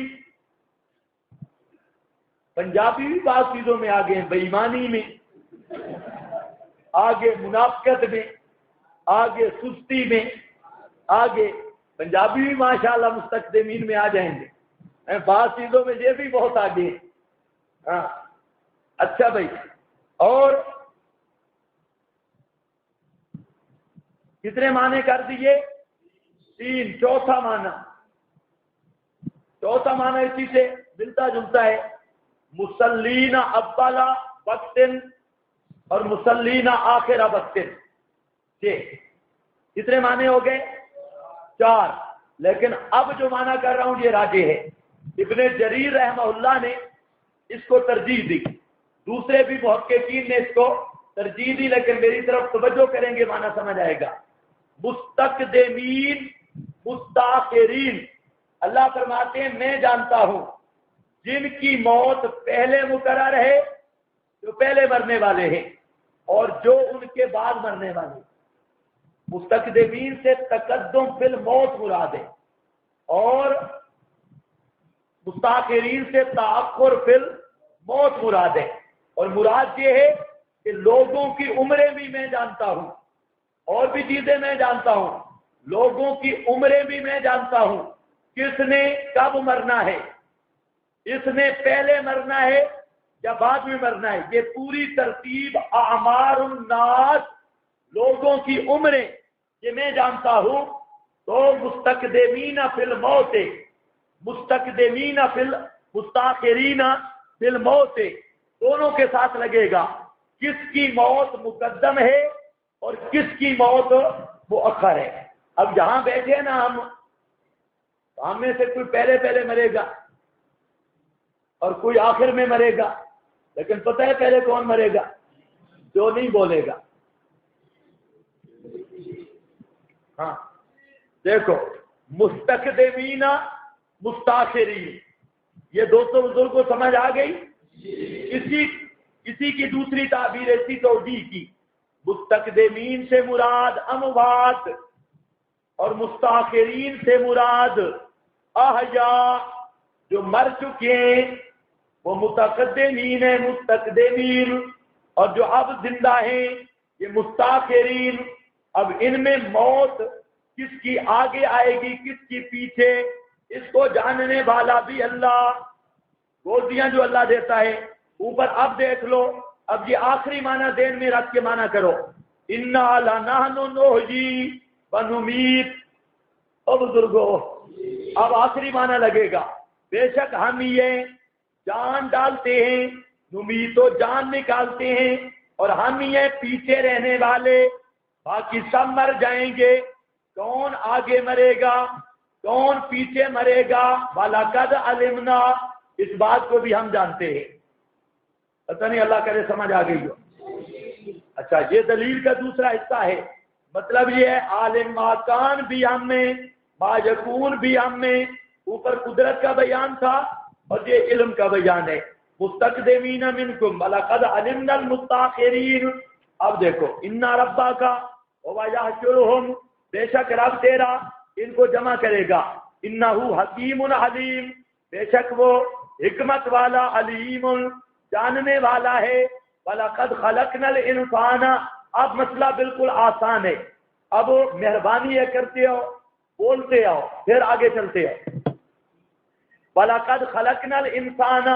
البتہ تحقیق پیدا کیا ہم نے الانسان انسان کو من صلصال بجنے والی مٹی سے من حمائل بدبودار مسنون حمائل بدبودار یہ مٹی بدبودار مسنون جس کی بدبو بدلی ہوئی بل جان اور جنوں کو خلقناہ من قبل پیدا کیا ہم نے ان کو ان سے پہلے من نار السموم آتش سوزاں سے سموم.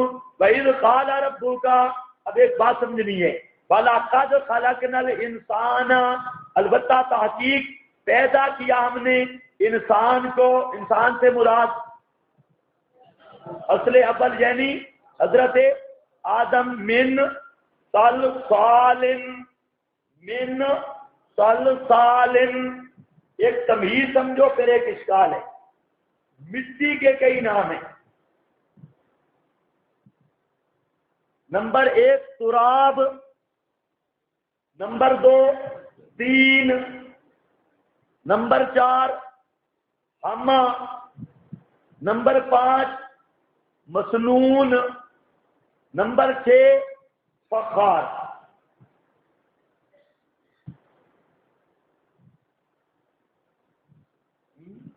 نمبر 7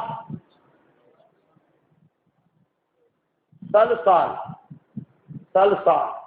پھر میں گن دیتا ہوں. کونی لکھاری آپ ٹھیک نہیں ہے کرامن کاتبین غلط لکھ رہے ہیں. ہاں بھائی.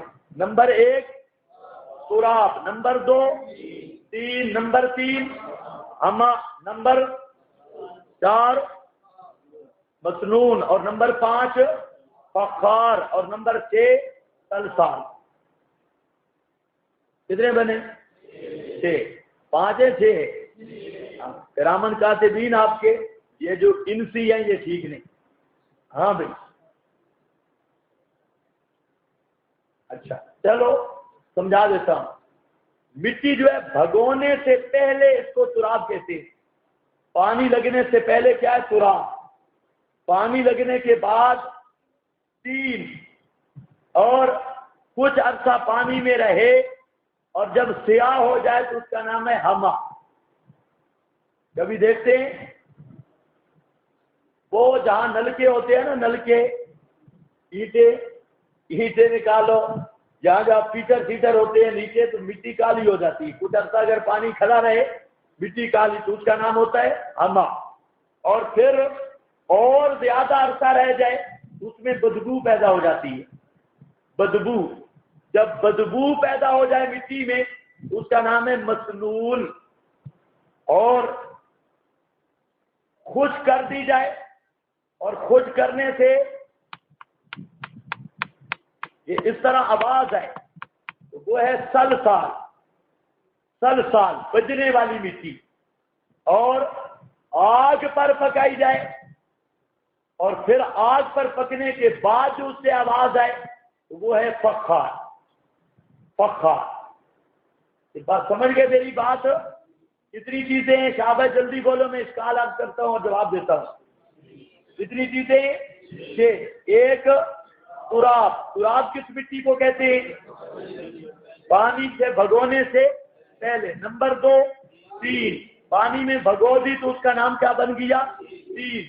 اب کچھ عرصہ پانی میں رہ کر کالی ہو گئی تو ہما, اور بدبودار ہوئی تو مسنون, اور خشک ہو کر بجنے لگی تو, اور آگ پر پکا کر بجنے لگی تو فخار. یہ 6. اب قرآن پاک آپ پڑھیں گے اشکال ہے کہ تعارض ہے. سورۃ آل عمران نکالو. شاباش جلدی کرو, ٹائم نہیں. سورہ آل عمران آیت نمبر 59. اب یہ باتیں ہوتی بھی ضروری ہیں, یہ پھر کہیں بیان بھی نہیں ہو سکتی. آیت نمبر 59.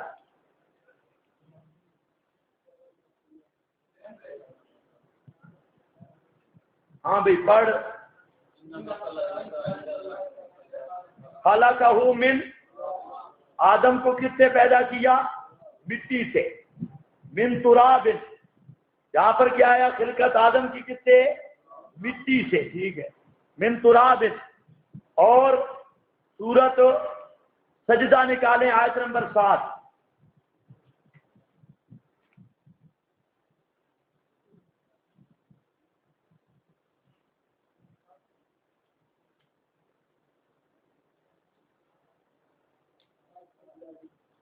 آٹھ سو 42. ہاں پڑھ آیت پڑھ.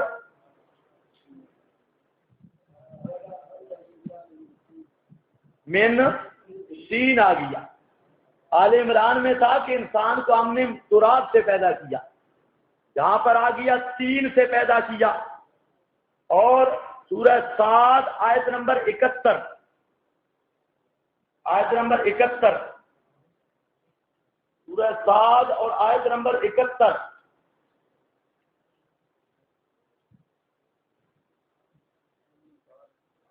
ہاں پڑھو، آیت پڑھو.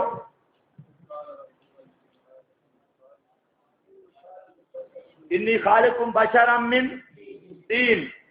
ایک جگہ پہ تراب آ رہا ہے، 2 دفعہ 3. اور جہاں پر خلقنا الانسان من صلصال من حمأ، اور دوسرے مقام پہ کالفخار. او بزرگوں، یہ تعارض ہے یا نہیں ہے؟ ایک مقام پہ اللہ فرماتے ہیں انسان کو ہم نے پیدا کیا تراب سے، تراب اور مٹی ہے. دوسرے مقام پہ فرماتے ہیں 3 سے، 3 اور مٹی ہے. تیسرے مقام پہ فرماتے ہیں سلسال سے، سلسال اور مٹی ہے. چوتھے مقام پہ فرماتے ہیں کل فخار، فخار سے، فخار اور مٹی ہے. یہ تو 4 قسم کی ایسے آ گئی. خلقت من التراب، خلقت من الطین، خلقت من سلسال، خلقت من فخار. کتنی ایسے آ گئی؟ 4. او بزرگوں، الجواب، جواب یہ ہے کہ یہ اطوار ہیں مٹی کے. کوئی مٹی قبل از بھگونے کے تراب تھی، بھگونے کے بعد 3، رہنے کے بعد ہما، اور بجنے خشک ہونے کے بعد سلسال، اور پکنے کے بعد فخار. یہ سارے اطوار ہیں مٹی کے. پہلے تھی تو مٹی، لیکن مٹی میں یہ تبدیلیاں آئیں. لہذا تراب بھی اصل ہے، 3 بھی اصل ہے، سلسال بھی اصل ہے، فخار بھی اصل ہے. اشارہ اس طرف ہے کہ یہ مٹی کو اس ترتیب سے لے آئے. یعنی پہلے خشک مٹی تھی تو تراب تھی، پھر اس مٹی کو ڈھونڈا گیا تو 3 بن گئی، پھر اس کو خشک کیا گیا، کچھ عرصہ پانی میں رکھا گیا، پانی میں رکھا گیا، وہ کالی ہو گئی. اور ترتیب دیکھو، وہ کالی ہو گئی. سیاہ ہونے کے بعد پھر اس کو خشک کر لیا گیا، خشک کرنے کے بعد پھر اسے پکا لیا گیا. تو یہ تینوں 4 درجات مٹی کے اندر پائے گئے. روح المعانی وغیرہ اور بعض مفسرین نے اسی طرح اشارہ کیا. من صلصال من حمأ مسنون. اب سمجھ آ جائے گی یا نہیں؟ تعارض نہیں ہے، بلکہ تعدد اطوار کا بیان ہے کہ مٹی کی شکلیں مختلف بنتی رہی، اسی کی طرف اشارہ ہے. اللہ کرے سمجھ آ گئی ہو. وَلَقَدْ خَلَقْنَا الْإِنسَانَ مِنْ صَلْصَالٍ. پیدا کیا ہم نے انسان کو، نیچے کیا لکھا ہے؟ سلسال. تیسری حالت ہے مٹی کی، یہ چوتھی. بولنا بالکل نہیں. ہاں. من حمائن، حمائن سیاہ پانی سے، سیاہ مٹی سے، مسنون بدبودار، گاب جس کو آدن گاب، والجان اور جنات کو، خلقناہ من قبل پیدا کیا ہم نے اس انسان سے پہلے، من نار السموم. یہ جو سر سید کی پارٹی ہے نا، نیچری گروہ، یہ جنات کے وجود کا منکر ہے.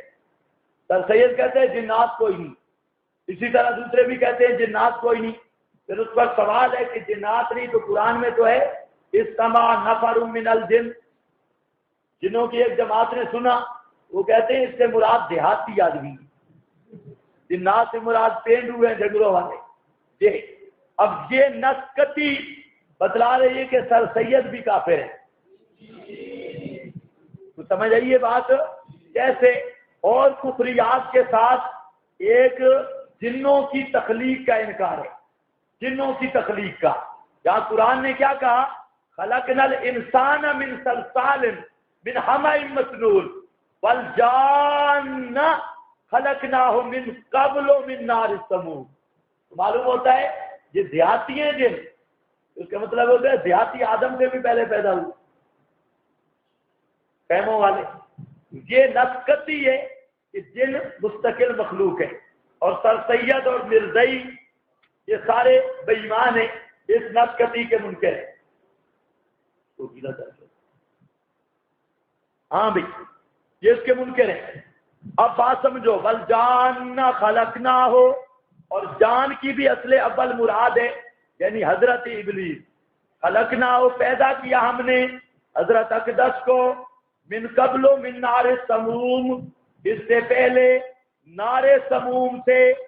سموم یہ بات بھی سمجھو، ایک میں حدیث میں آتا ہے من نار مارج، نار مارج سے، اور جہاں پر کیا گیا نار سموم۔ کبھی آپ لوہار کی بھٹی پر گئے وہ چھریاں تیز کروانے کے لیے، اندر تھوڑی سی بھٹی ہوتی ہے۔ اب اس بھٹی، ایک تو وہ انگارے ہیں، ایک انگاروں کے درمیان جو جلانے والا مادہ ہوتا ہے، بھائی کوئلہ ڈالتے ہیں نا، کوئلہ۔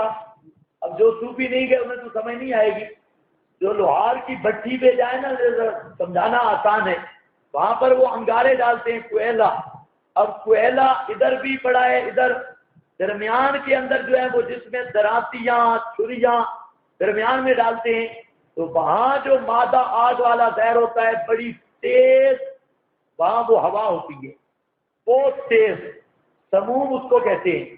اور ہماری بولی میں لو، گرمیوں میں جو سب تیز لو چلتی ہے اس کو بھی، لیکن سموم کا اصل معنی ہے کہ بھٹی کے اندر جو انگارے پڑے ہیں اور اس انگاروں سے جو تیز تیز آگ نکل رہی ہے، اور وہ اتنی تیز ہوتی ہے نا چھری کو بھی آگ بنا دیتی ہے، اور لوہا اس میں ڈالو فوراً لوہا بھی لال بن جاتا ہے۔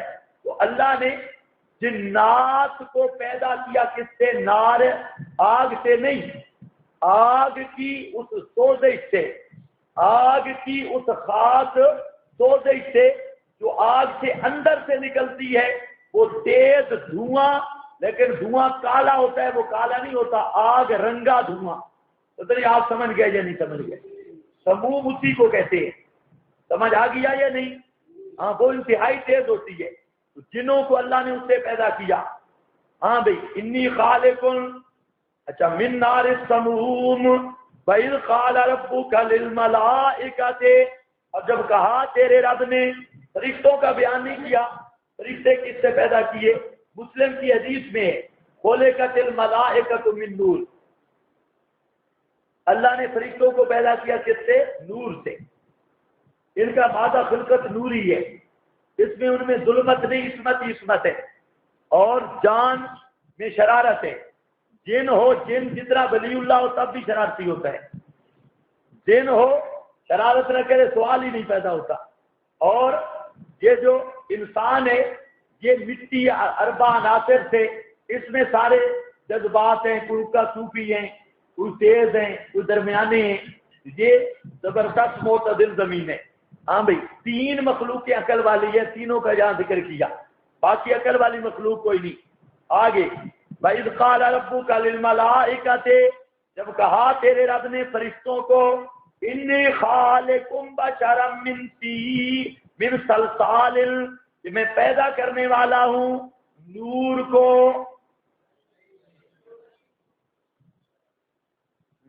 مولی عمر کہتا تھا نا تقریر میں کہ ابلیس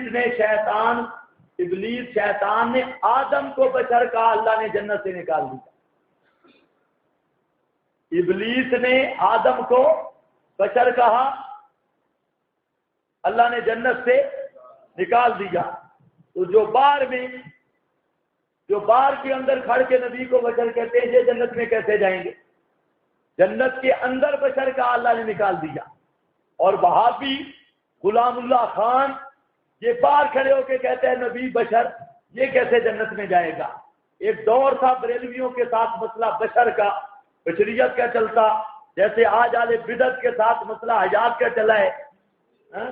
تو بریلوی وہ شور کرتے، بشر آخا تشر سی اتو نازل کہر سی تلو دو زخم در سی۔ یہ دیوان محمدی میں ابھی بھی شعر ہے، بشر کہو تو شر ہو جائے گا اور اللہ کا قہر نازل ہو جائے گا اور جہنم کا دروازہ کھلے گا، جہنم میں جا پڑو گے۔ وہ کہتے تھے بشر آخا تشر سی اتو نازل کہر سی تلو دو زخم در سی۔ یہ استاد زبردست پڑھتے تھے، رحمانی صاحب، آواز سر تو ان کی بھی کوئی نہیں تھی، لیکن وہ پڑھتے بڑے عجیب تھے۔ بشر آقا تشرتی سی اتو نازل کا ہرتی سی تلو دو زخم دارتی سی۔ پیر کرم شاہ بھیرے دا بشر آقا تشرتی سی، اے تیرا ڈیڈی جان بھی گیا جاننا میں، گولڈے والا شیطان بھی بشر آقا، پھر ادھر سے حوالے پیش کرتے اور ایک ایک کو جہنم میں ڈالتے، انہوں نے بھی بشر کہا، انہوں نے بھی بشر کہا۔ ہاں بھائی، تو یاد رکھ لو یہاں یہ آیت کہ آدم کو پہلے بشر ابلیس نے کہا یا اللہ نے کہا؟ معلوم ہوتا ہے نبی کو بشر کہنا یہ سنت ابلیسی نہیں، یہ سنت اللہ ہے۔ البتہ بشر کی شان نہ ماننا یہ سنت ابلیسی ہے جس پر ذریت ابلیس قائم ہے۔ کوئی نہیں سمجھے؟ بشر کی شان کا انکار کرنا یہ سنت ابلیسی ہے۔ اس نے کہا انا خیر منہ، شان بشریت کا انکار ابلیس کی ذریت کا کام ہے۔ باقی نبی کی بشریت کا اعلان انی خالق بشرا من صلصال من حمأ مسنون، یہ ہو گیا۔ فَإِذَا سَوَّيْتُهُ، خیال کرنا ہے، بس جس وقت برابر کر لوں اس کو، اس کے اعضاء کو، فَإِذَا سَوَّيْتُهُ حال مٹھے سوائے، اذا سویتہ جب میں اس کو برابر کر لوں۔ پنجابی میں تعبیر کیا، حال ذرا دیر کرا ہے، مٹھے ہوئے، صبر کریو۔ اذا سویتہ، بس جس وقت مفاجاتی ہے نا بزرگوں، اچانک کے لیے، جب میں اسے بنا ڈالوں، برابر کروں، سوا کا رجلا ونفخت فیہ من روحی، اور پھونک دوں اس میں اپنے روح سے، پھونک دوں اس میں اپنے روح سے، سبیتہ کس میں، کس کو برابر کروں، کس کو برابر کروں؟ یہ ضمیر روح مال جسد کی طرف ہے یا صرف جسد کی طرف ہے؟ روح مال جسد کی طرف یا صرف جسد کی طرف؟ پتہ نہیں آپ میری بات سمجھ رہے ہیں کہ نہیں؟ نفخت فیہ، روکو اس میں۔ او مولانا سرفراز خان نے کوئی دلیل نہیں بنی حیات پر، آخر سے ایک عجیب ڈرامہ کیا۔ بڑے بزرگ بھی اللہ ہدایت پہ رکھے، مولانا سرفراز خان صاحب نے لکھا یبلغونی من امتی السلام، فرشتے مجھے پہنچاتے ہیں میری امت سے سلام۔ شاہ تو کہتے ہیں نی ضمیر آئی نا، تو ضمیر آتی ہے روح مال جسد کے لیے، روح مال جسد تو معلوم ہوتا ہے روح جسم میں ہے اور روح مال جسد زندگی ہے، تب تو نی ضمیر آئی۔ یہ مولانا سرفراز صاحب کی وٹ گیت سمجھو یا چلا فرمان سمجھو، فرمان مولانا سرفراز صاحب کا فرمان عالی شان یہ، لیکن یہ فرمان عالی شان ان کو مبارک ہو۔ قرآن پاک میں ضمیر کا اطلاق صرف روح پر بھی ہے، صرف جسم پر بھی ہے۔ صرف روح پر کہاں ہے شابش؟ الستو بے رب کم، وہاں کون ہے کم؟ صرف اربع۔ اور جہاں کیا ہے؟ نفخت فیہ من، جب پھونک دوں میں اس میں کس میں؟ اس جسم میں. یہاں ہی ضمیر سے مراد صرف کیا ہے؟ جسم، لیکن ضمیر ہی ہے. اور وہاں پر تم ضمیر ہے اور مراد کون ہے؟ صرف ارواح. مولانا سرفراز صاحب کا یہ دھوکہ کہہ لے یا لغزش کہہ لے، حضرت نے جو لکھا یہ عالمانہ مغالطہ ہے، ورنہ اس کی کوئی حقیقت نہیں. اور مرنے کے بعد تو اطلاق ہوتے ہی روح پر ہے. دلیل نصرہ من الجنت ایسو نشا وہ، اور نہ کھولو من ثمر الجنہ. ارواحہم فی اجواف طیر لہا کنادیل.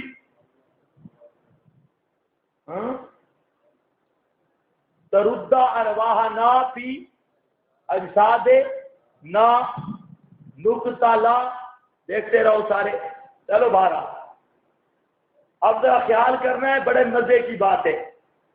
مفسرین نے بات چلائیے فقعو پر فا کیوں آئیے؟ فقعو پر فا، یہ کون سی فا ہے؟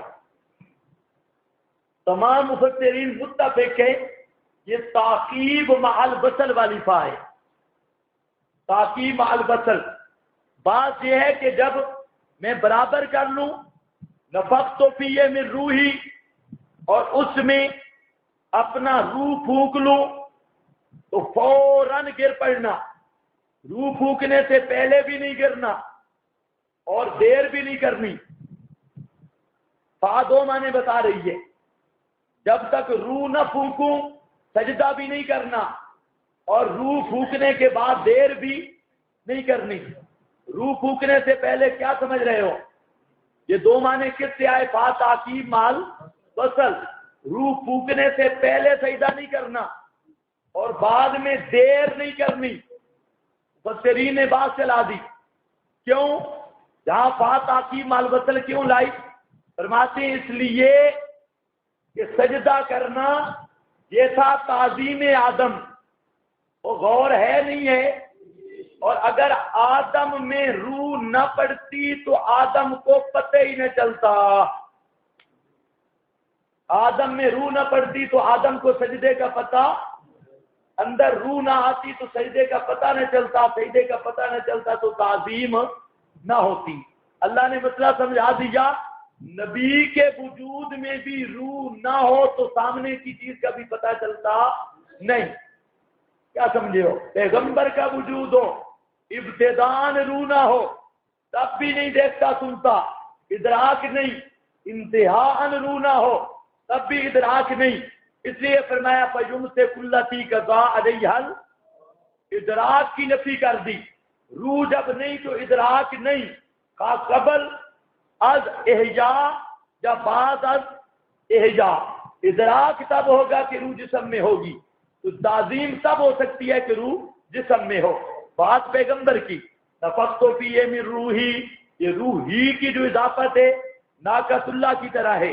اضافت و تخلیقی کہہ دو یا اضافت و تشریفی کہہ لو. تخلیقی، شیخ القرآن اس کو اضافت تخلیقی مانتے ہیں، یعنی خلق والی اضافت. ناقۃ اللہ کا معنی بھی کرتے ہیں میری اللہ کی پیدا کردہ راکی. اور جہاں پر بھی اللہ کی پیدا کردہ روح، تشریفی شان والی روح، یہ فَقَعُوا لَهُ سَاجِدِينَ، گر پڑنا سامنے سجدہ کرنے والے. سجدے پر گفتگو ہو چکی ہے.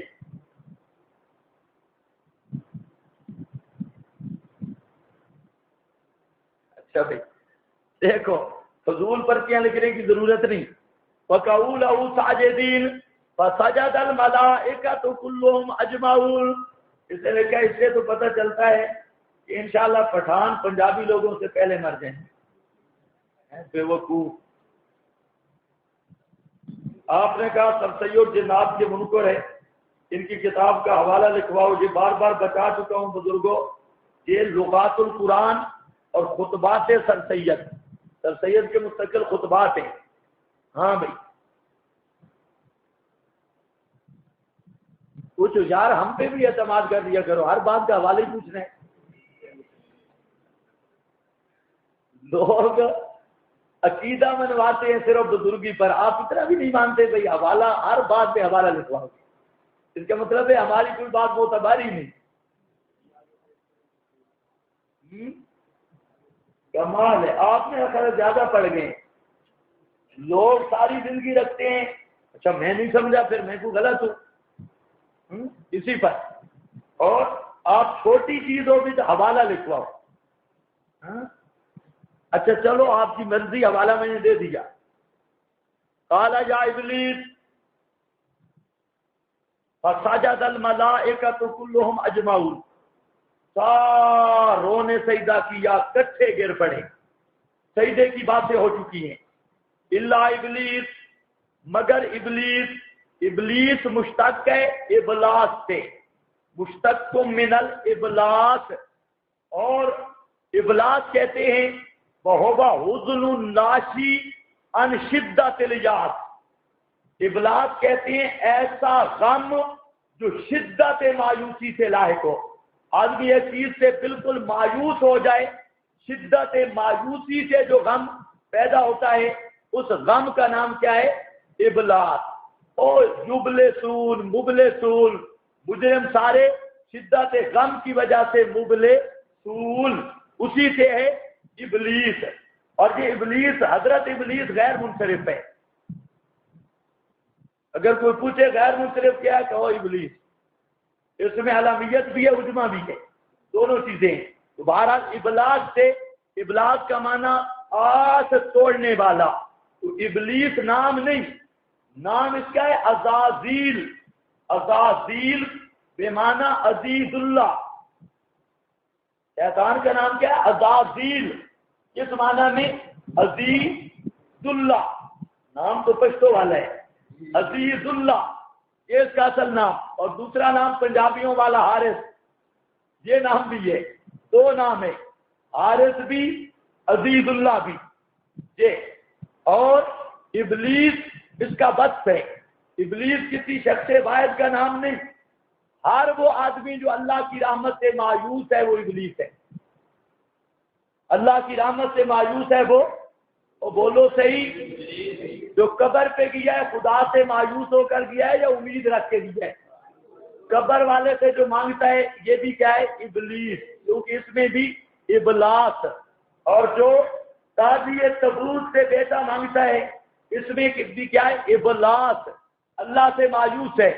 اور اسی طرح جو بھی ابلاس سے ہے ایسا ہوا حزن الناشی عن شدت الیأس، یہ تو ابلیس وصف سے اللہ نے یاد کیا، فرمایا او ابلیس یا ابلیس مالک اللہ تکون مع الساجدین، کیا ہو گیا تجھ کو کہ نہیں ہوا تو ساتھ سجدہ کرنے والوں کے؟